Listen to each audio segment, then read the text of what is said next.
नमस्कार दोस्तों, मैं भवानी शंकर अपने YouTube चैनल में आपका स्वागत करता हूं। हमेशा की तरह आज मैं आपको अपने अच्छी दवाओं के बारे में बताऊंगा और आज मैं जिस बीमारी पे चर्चा करने जा रहा हूं उससे 10 लाख लोग हमारे हिंदुस्तान में हर साल प्रभावित हो रहे हैं। यदि 10 लाख लोग सिर्फ एक देश में प्रभावित हो रहे हैं तो वैश्विक स्तर पर सोच सकते हैं कि ये बीमारी कितनी जटिल है और कितने सारे लोग इससे परेशान हो रहे होंगे विश्व स्तर पे। इसका नाम है IBS, इरिटेबल बाउल सिंड्रोम, यानी क्षोभी आंत्र विकार। आपके लार्ज इंटेस्टाइन में, आपकी आंतों में किसी कारण बस जो इरिटेशन पैदा होता है और जिसके कारण आपके पाचन तंत्र पे असर पड़ता है और उस पाचन तंत्र का असर आपके मानसिक स्थिति पे जाता है, यानी ब्रेन गट का जो रिलेशन है उसमें भी प्रभाव पड़ता है, जिसके कारण आप अवशन्नता अवसाद की स्थिति में रहते हैं और हमेशा पेट के बारे में सोचते रहते हैं। इसको IBS बोलते हैं। तो IBS एक ऐसी बीमारी है जो हमारे आंतों में दस्त, कब्ज, मरोड़ और प्राय क्रम से कॉन्स्टिपेशन एवं लूज मोशन की समस्या उत्पन्न करती है और हमेशा गुड़गुड़ाहट एवं गैस बना रहता है। आज के मॉडर्न मेडिकल साइंस में यानी एलोपैथ में इसे लाइलाज मर्ज कहा जाता है और आप जब वहाँ जाते हैं तो तरह तरह के एंटीबायोटिक्स आपको दिए जाते हैं और आप में उत्तरोत्तर बीमारी में सुधार आने के बजाय और आप और परेशान हो जाते हैं। अंत में आपको प्रोबायोटिक्स देकर छोड़ दिया जाता है कि जब भी आपको प्रॉब्लम हो ये दवा प्रोबायोटिक्स के साथ लें और अपना काम चलाएं। ये आपके जीवन शैली से जुड़ चुका है और आप इसमें अपने जीवन शैली और मानसिक संतुलन एवं खान पान पर नियंत्रण करके इसको नियंत्रित रख सकते हैं, परंतु ये ठीक नहीं हो सकता है। परंतु जब आप होम्योपैथ में आते हैं तो होम्योपैथ में इसकी बहुत सारी दवाएं हैं और बहुत सारे इसके कारण हैं जिनके इस्तेमाल के और नियंत्रण से आप इस बीमारी को कंट्रोल कर सकते हैं, ठीक कर सकते हैं। आइए मैं उन लक्षणों कारणों पे प्रकाश डालता हूं और फिर मैं आपको दवाएं बताता हूं। इसके लक्षण क्या क्या है? इसके लक्षण है कब्ज और दस्त प्राय क्रम से आना, वजन का कम हो जाना, आपका वजन कम हो जाएगा। आप नॉर्मल भी खाना खा रहे हैं, अच्छा भी खाना खा रहे हैं, सुपाच्य खाना खा रहे हैं, फाइबरस खाना खा रहे हैं, कार्बोहाइड्रेट्स की इसमें मात्रा बहुत कम है, फिर भी वो आपके पेट में जाने के बाद, इंटेस्टाइन में जाने के बाद इरिटेशन पैदा कर रहा है। वजह क्या है मैं आगे बताऊंगा। दिखा जाता है कि ग्लूटेन वगैरह लेने से, मिल्क वगैरह लेने से भी किसी किसी को ऐसी एलर्जी होती है जो IBS में कन्वर्ट कर जाती है। परंतु इसका सबसे बड़ा कारण IBS का क्या है? सबसे बड़ा कारण है किसी मेडिसिन के रूप में स्टेरॉइड्स का लेना या सर्जरी के बाद बहुत सारा ओवर मेडिकेशन हो जाना, केमोथेरेपी का एक्शन होना बॉडी पे, या और भी जटिल समस्याओं के लिए आपने हायर एंटीबायोटिक्स लिया हो जिसके कारण आपका गट फ्लोरा बैलेंस खो दिया हो और प्रोबायोटिक्स के द्वारा उसको कुछ समय के लिए ठीक किया जाता हो, परंतु हमेशा प्रोबायोटिक्स के द्वारा गट फ्लोरा को रेगुलराइज नहीं कर सकते हैं। तो आपके गट फ्लोरा यानी गुड बैक्टीरिया जो आपके लार्ज इंटेस्टाइन में है उनमें प्रॉब्लम होती है, जिसके कारण वहाँ पे इरिटेशन होता है और सूजन होता है और आपका पेट अपने आप अपने ढंग से बिहेव करने लगता है और आपके नियंत्रण में नहीं रहता है और आपकी मानसिक अवस्था को भी परेशान करता है। इसलिए कहा जाता है ब्रेन गट डिसऑर्डर, क्योंकि पेट की जो स्थिति है और पेट में जो न्यूरॉन्स हैं उन पे इफेक्ट पड़ने के बाद आपके एड्रिनल ग्लैंड एड्रिनल हार्मोन्स और कॉर्टिसोल हार्मोन्स रिलीज करते हैं, जिसके कारण आपकी आंतों में, आपके लार्ज इंटेस्टाइन में जलन और इरिटेशन पैदा होता है और जिसके कारण मांसपेशियां ज़्यादा संकुचित होने लगती हैं और आपका खाना वहाँ फंस जाता है और वहाँ पे इन्फेक्शन हो जाता है, जिसके कारण या तो आपको कॉन्स्टिपेशन हो जाएगा या फिर लूज मोशन होगा। और ये सब होने से आपके जो खुशी का हार्मोन से आपके ब्रेन में डोपामाइन और सेरोटोनिन उस पर असर पड़ेगा और आप खुश नहीं रह पाएंगे। यानी IBS आपको पेट में परेशान करेगा, यानी डाइजेस्टिव ऑर्गन को परेशान करेगा, डाइजेस्टिव सिस्टम को परेशान करेगा और आपके सोच को ही प्रभावित करेगा। क्योंकि आप जानते ही हैं लार्ज इंटेस्टाइन को, गट को कहा जाता है सेकेंड ब्रेन। उसका अपना न्यूरॉन है और वहाँ पे न्यूरॉन कोई परेशानी हो रही है, कोई बैक्टीरियल ग्रोथ के कारण या बॉवेल में इरिटेशन होने के कारण वो परेशान है, तो आपका ब्रेन में इसकी परेशानी का नाम निश्चित है, वो आएगा ही, और ब्रेन में डोपामाइन और सेरोटोनिन का लेवल कम हो जाएगा, जिसके कारण आप चिड़चिड़े रहेंगे, खुश नहीं रहेंगे, हमेशा परेशान रहेंगे, तुनक मिजाज हो जाएंगे, थोड़ी सी बात में चिढ़ जाएंगे, किसी भी विषय पे गहराई से सोच नहीं पाएंगे, हमेशा अपने पेट के बारे में सोचते रहेंगे, हमेशा आप चर्चा करते रहेंगे कि मैं बीमार हूँ, मैं असहज हूँ, घर से निकलने में आपको परेशानी होगी, घर से निकलेंगे तो चिंतित रहेंगे कि घर पे लोग कैसे हैं, घर से जो लोग बाहर गए हैं उनके बारे में आप परेशान रहेंगे कि घर से गए हुए लोग कैसे हैं, कोई बच्चा आपका बाहर पढ़ेगा तो आप उसके लिए परेशान रहेंगे कि उसके साथ कोई घटना नहीं घट जाए, आप लोगों के बीच रहेंगे तो लोगों से कटे हुए रहेंगे, अकेले रहेंगे तो लगेगा कि लोग हमारी चिंता नहीं कर रहे हैं। तो बहुत सारे मानसिक लक्षण, बहुत तरह की मानसिक बेचैनी, बहुत तरह की शारीरिक बेचैनी आईवीएस में देखे जाते हैं। यानी आप शरीर से अस्वस्थ हैं और मन से भी अस्वस्थ हो जाएंगे। इसलिए आईवीएस को कंट्रोल करना, अपने शरीर के इंटेस्टाइन के फ्लोरा को नियंत्रित करना, गुड बैक्टीरिया कैसे ग्रो करे, आपका गट फ्लोरा कैसे सही ढंग से काम करे और गट फ्लोरा कैसे हेल्दी हो, आपकी आंत की दीवारें कैसी हेल्दी हो, आपकी हथेलियाँ कैसे सुचारू रूप से काम करें, इसके लिए आपको सोचना होगा, अपने डाइट में परिवर्तन करना होगा। वैसी चीज़ें जिससे आपको इरिटेशन होती हो आपकी आंतों को, वैसी चीज़ें जिससे खाने के बाद गैस बनते हों, लूज मोशंस हो जाते हों, वैसी चीज़ों से बचना होगा। आपको उन चीज़ों की निशानी करनी होगी, पहचान करना होगा। क्योंकि देखिए, हमारे यहाँ होम्योपैथ में माना जाता है कि 3 काउज होते हैं, एंडोजेनिक काउज, एक्सोजेनिक काउज और मेंटेनिंग काउज। डिजीज के 3 काउज हैं और हर इंसान को इन तीनों काउज पे ध्यान देना चाहिए, और ध्यान देने के बाद ही वो रोग को पूर्णतः ठीक कर सकता है। किसी भी रोगी को डॉक्टर के पास जाना है वो है, परंतु प्रत्येक रोगी को अपने रोग के बारे में जानकारी होनी चाहिए कि मेरा रोग क्या है और इसका काउज क्या है और ये किस किस चीज़ से मेंटेन होता है, मैं किन किन चीज़ों से परहेज करूंगा जिससे कि ये मेंटेन नहीं होगा बॉडी में और दबेगा।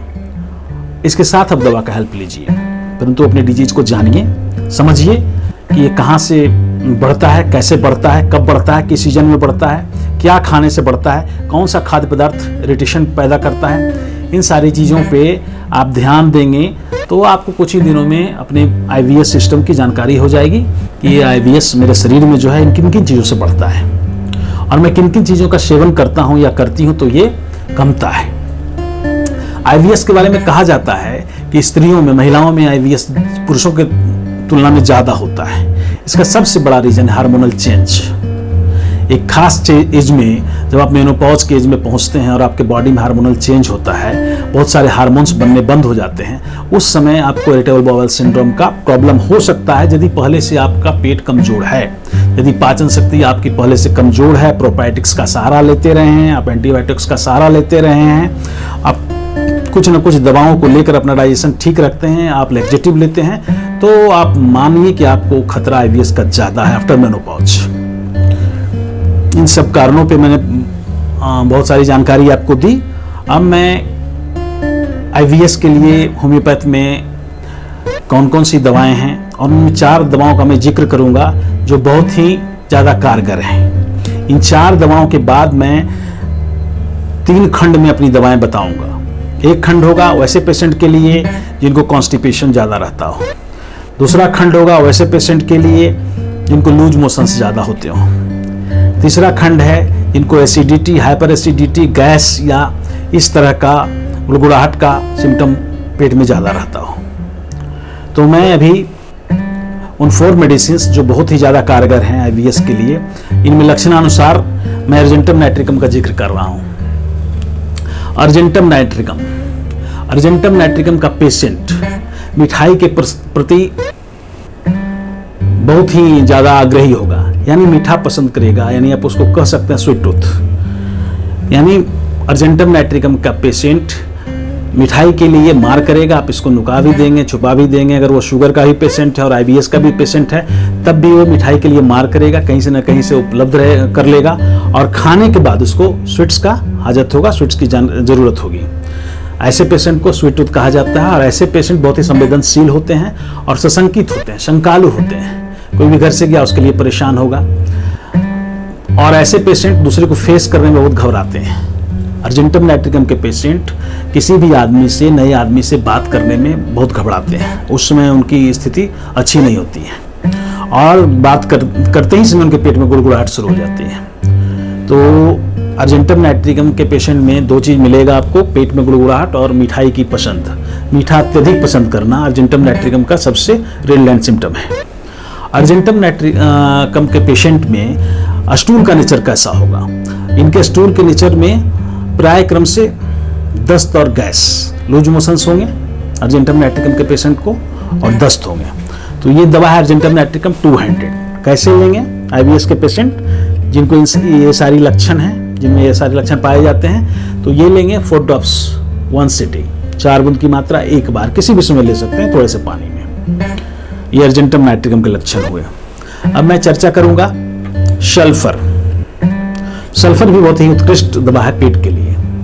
सल्फर का पेशेंट भुलक्कड़ होता है, किसी भी चीज को रख के भूल जाएगा, किसी का नाम उसको समय पे याद नहीं आएगा, किसी भी चीज का वो समय पे बता नहीं पाएगा कि उसने कहाँ रखा है। तो सल्फर का पेशेंट बहुत ही भुलक्कड़ होता है और भगवान पे भरोसा करने वाला होता है, श्रम कम करता है, हंगामा ज्यादा करता है। सल्फर के पेशेंट को साफ सफाई से मतलब नहीं है, दाढ़ियां बड़ी हुई तो बड़ी हुई हैं, अगर वो साड़ी गंदा पहने हुए हैं तो पहने हुए हैं, उनमें भी खुश रहेंगे कि बहुत अच्छा हम हैं।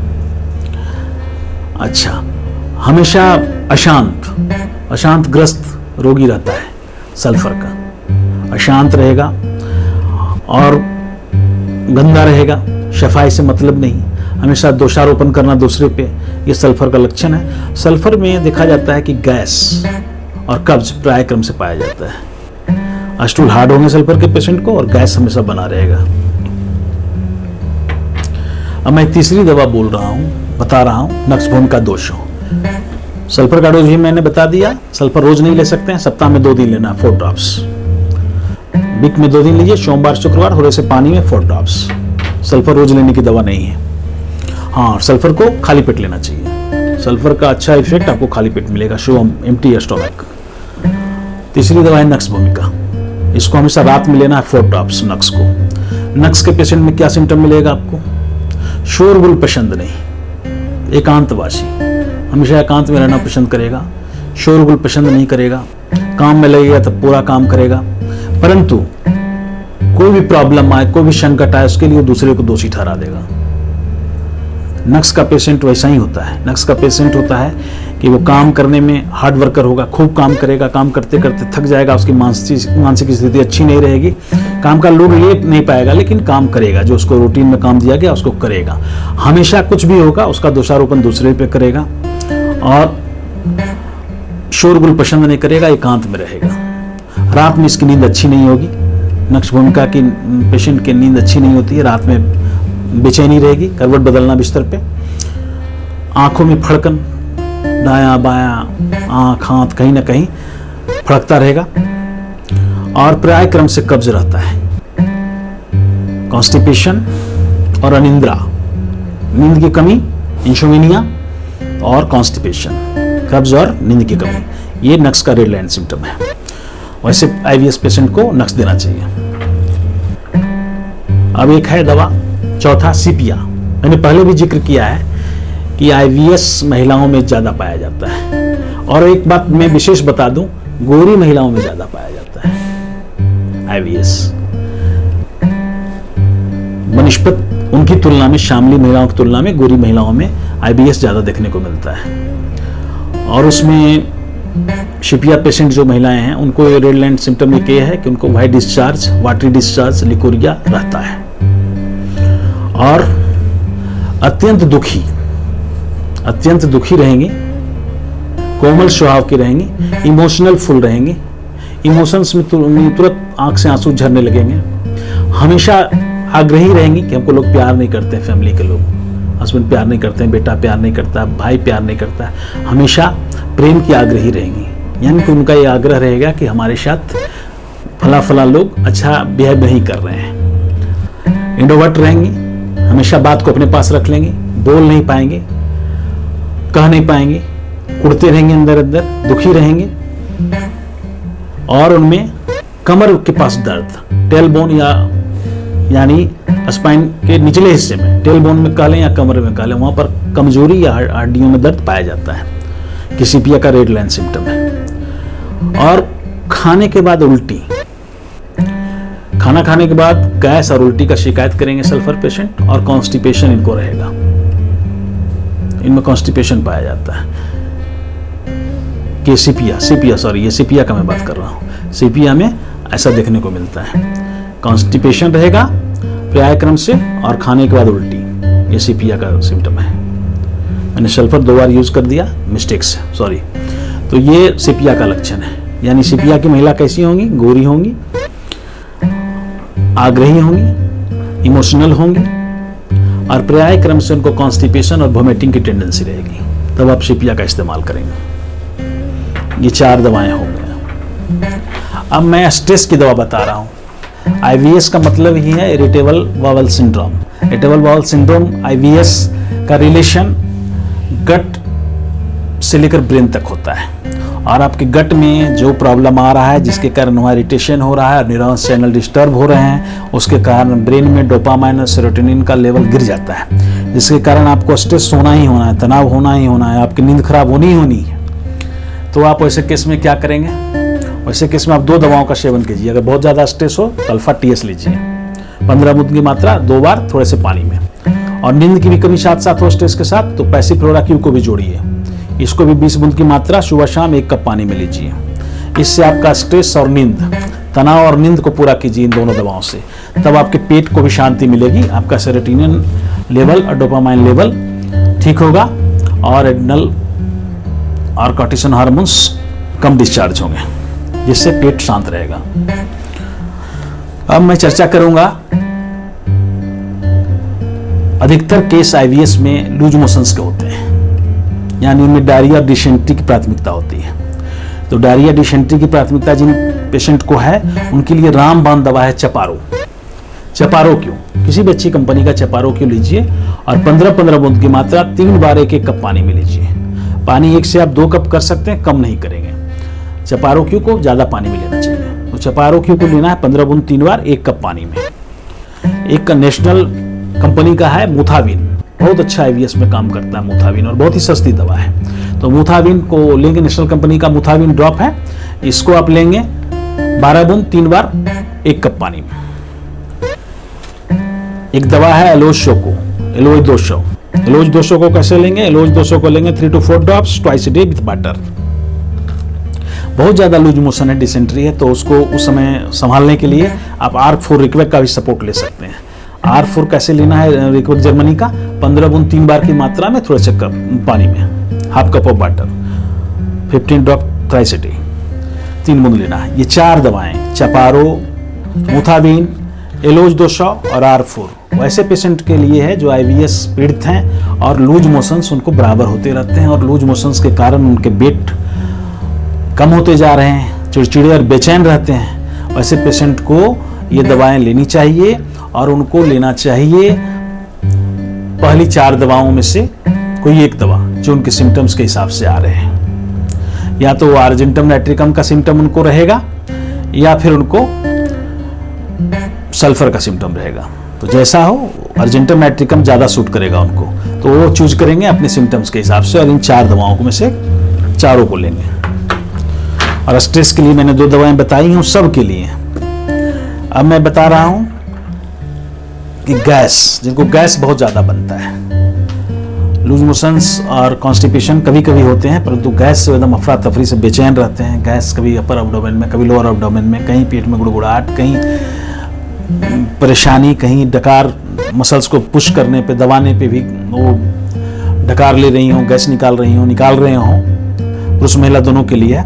वैसे केस में उनको आयरिस भर 200 सुबह शाम लेनी है, थोड़े से पानी में, 3 to 4 ड्रॉप्स आयरिस भर को लेना है with half cup of water. एक दवा है जर्मन का WS विल्मरस्वावे जर्मनी का, इसको लेना है गैस्ट्रोबिन को 15 बूंद की मात्रा 2 बार थोड़े से पानी में, आपका वो वाटर ट्वाइस ए डे गैस्ट्रोबिन लेना है। और एक दवा लेना है रोविनिया PQ। रोविनिया PQ ऐसे पेशेंट के लिए, IBS के पेशेंट के लिए जिनको गैस बहुत ज़्यादा बनता है, अफारा जैसा हुआ रहता है, पेट हमेशा फूला रहता है, लोअर एब्डोमेन में गुड़गुड़ाहट या अपर एब्डोमेन में गैस से कारण बेचैनी, वैसे पेशेंट को रोविनिया लेना चाहिए 10 से 12 बूंद 2 बार 1 कप पानी में। 3 खंड में मैं बताया था कि ये कॉन्स्टिपेशन का भी रहेगा कब्ज वाले पेशेंट के लिए।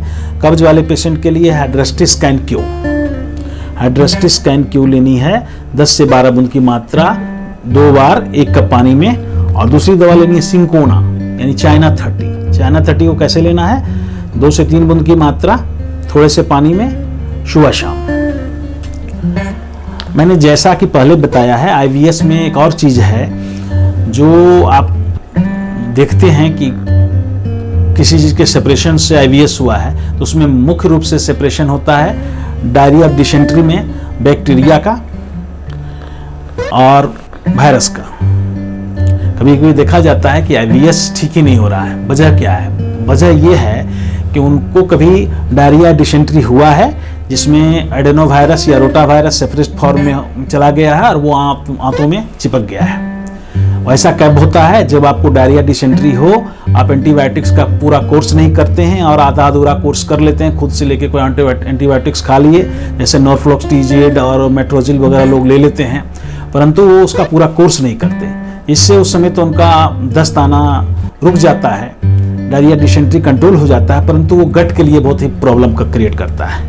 गट में वैसे वायरस, रोटावायरस या एडेनोवायरस रह जाते हैं और बाद में वो IBS का रूप ले लेते हैं। वो जो आपका गुड फ्लोरा है, जिसको गट फ्लोरा के नाम से जाना जाता है, यानी अच्छा बैक्टीरिया जो आपके पेट में है, गुड बैक्टीरिया, उसकी संख्या को कमा देते हैं। और ये बैड बैक्टीरिया जो हैं, जो रोटावायरस एडेनोवायरस है, ये वहाँ पर जाकर और अपनी संख्या को बढ़ा देते हैं बहुत ज़्यादा, जिससे कि आपके लार्ज इंटेस्टाइन में इरिटेशन पैदा होने लगता है, सूजन हो जाता है और आप IBS के शिकार हो जाते हैं। तो आप जब भी किसी डायरिया डिसेंट्री के केस में आप दवा का कोर्स करें तो कंप्लीट करें, जिससे कि आपका बीमारी, आपका बैक्टीरिया पूर्णतः नष्ट हो जाए, पेट में वो फले फूले नहीं या सेपरेट फॉर्म में छूट नहीं जाए कि बाद में वो IBS का सिम्टम देने लगे। तो ये हो गया वायरस का। और अब आइए बैक्टीरिया का। बैक्टीरिया का भी वैसा ही रोल है। बहुत सारे IBS केस में देखा जाता है कि बैक्टीरिया रहा है, E. coli रहा है या टाइफाइड का सल्मोनेला बैक्टीरिया छूटा हुआ है और वो सेपरेट फॉर्म में आंतों में रह गया है और बाद में IBS के रूप में वो दिखाई देता है जब वो अपनी संख्या को आपके पेट में बढ़ा लेता है। तो बैक्टीरियल इन्फेक्शन जब भी हो, आप टाइफाइड या और भी कोई चीज़, ऐसी चीज़ें, तो बैक्टीरियल इन्फेक्शन को खत्म करें, अच्छी तरह से खत्म करें, पूरा कोर्स करें, होम्योपैथी, एलोपैथ, जहाँ भी आप कोर्स करें, कंप्लीट कोर्स करें। टाइफाइड है उसको वहीं ठीक कर दें, अदरवाइज वो बैक्टीरिया जो है सल्मोनेला बैक्टीरिया या E. coli का बैक्टीरिया आंत की दीवारों में चिपक जाएगा और बाद में वहाँ पर इरिटेशन पैदा करने लगेगा और आपके गुड फ्लोरा का बैलेंस गड़बड़ा जाएगा, जिससे न्यूरॉन चैनल डिस्टर्ब होंगे और आप मानसिक और शारीरिक रूप से पेट और मन दोनों से बीमार हो जाएंगे। तो ऐसे केस में आप क्या करेंगे? अगर आपको E. coli का रहा है सिम्टम तो आप R87 जोड़िए इन दवाओं के साथ 15 बूंद 3 बार की मात्रा, या मेरा E. coli पे जो एपिसोड है उसको देखिए और E. coli की भी दवा खाइए, B. coli क्या, और साथ में IBS की भी दवा खाइए।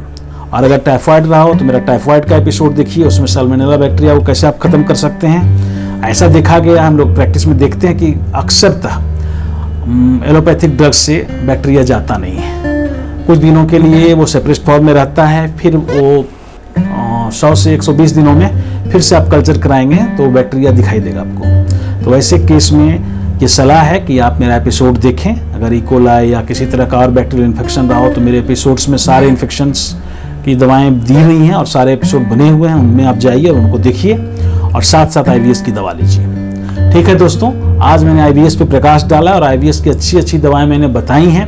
इनमें थोड़ा सा आपको मेहनत करना होगा, अपने सिम्टम्स के हिसाब से, मेंटल एंड फिजिकल सिम्टम्स के हिसाब से आप दवा सेलेक्ट करें और खाएं, और नहीं हो तो किसी अच्छे बड़े चिकित्सक से मिलिए, उनके पास जाइए, क्योंकि बहुत सारे सिम्टम जो हैं आपके सेंस ऑर्गन में होते हैं।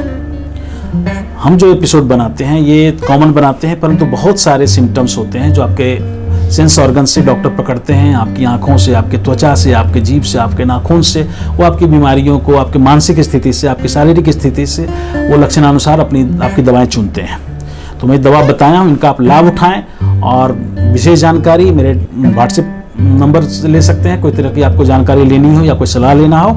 और ये भी एक सलाह है कि कोई बढ़िया चिकित्सक वहाँ पर हो तो उनको ये दवाओं का जिक्र कीजिए, उनसे मिलिए और अपनी दवा खाइए और IBS को खत्म कीजिए, क्योंकि एक बहुत बड़ा रूप लेता जा रहा है, बहुत ज़्यादा फैलता जा रहा है। क्योंकि अभी के लाइफ स्टाइल में कुछ न कुछ इन्फेक्शन हमेशा पेट का होता है और लोग 1-2 दिन दवा खाकर छोड़ देते हैं, जिसके कारण उनको बाद में जाकर IBS का सिम्टम आने लगता है, पेट खराब होने लगता है। और वो पेट की जो स्थिति है, सहज स्थिति है, उससे आपकी मानसिक अवस्था खराब होती है और आपके मानसिक लक्षण इसलिए आने लगते हैं कि आपके अंदर जो खुश रखने वाले हार्मोन्स हैं, सेरोटोनिन और डोपामाइन का लेवल गिर जाता है। यहीं से ब्रेन का सिम्टम आना शुरू होता है और वो आपके गट से जुड़ जाता है। इसी को IBS कहते हैं और इनका मैंने सारी दवाएं आपको बता चुका हूं। आप इनका लाभ उठाएं और इस वीडियो को ज़्यादा से ज़्यादा दोस्तों में शेयर करें, इसको सब्सक्राइब करें और बेल बटन दबाकर आगे के लिए एपिसोड्स की जानकारी के लिए बेल बटन दबा दें, जिससे आपको हमेशा जानकारी मिलती रहे। थैंक यू दोस्तों, जय हिंद।